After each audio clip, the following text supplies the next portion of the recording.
ઓરસંગ સંદેશ ન્યૂઝમાં આપનું સ્વાગત છે। છોટાઉદેપુરના બજારોમાં રક્ષાબંધનને લઈને અવનવી રાખડીઓની દુકાનો લાગી છે। રક્ષાબંધન પર્વને લઈ વેપારીઓની સારી ગ્રાહકીની આશા છે।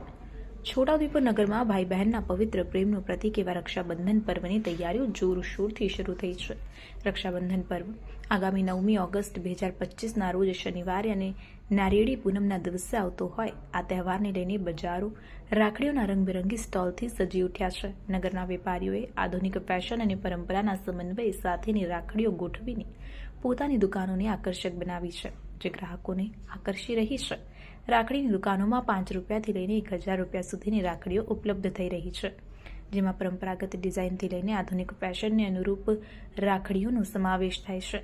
સાદી દોરીવાળી રાખડીઓથી લઈને જરી, મોતી, પથ્થરો અને ડિઝાઇનર રાખડીઓ સુધીની વિવિધતા ગ્રાહકોને ખેંચી રહી છે। જો કે રક્ષાબંધન પર્વને હવે ગણતરીના જ દિવસો બાકી હોવા છતાં હાલ નગરના બજારોમાં પૂરતી ગ્રાહકી નથી તેમ વેપારીઓએ જણાવ્યું છે। જો કે નજીકના દિવસોમાં ગ્રાહકી નીકળશે તેવી પણ વેપારીઓમાં આશા છે, જ્યારે ગાર્મેન્ટના વેપારીઓ સહિત ફરસાણના વેપારીઓએ પણ રક્ષાબંધન પર્વને અનુરૂપ મીઠાઈઓ, ફરસાણ સહિતના સરસામાન ભરી દીધા છે।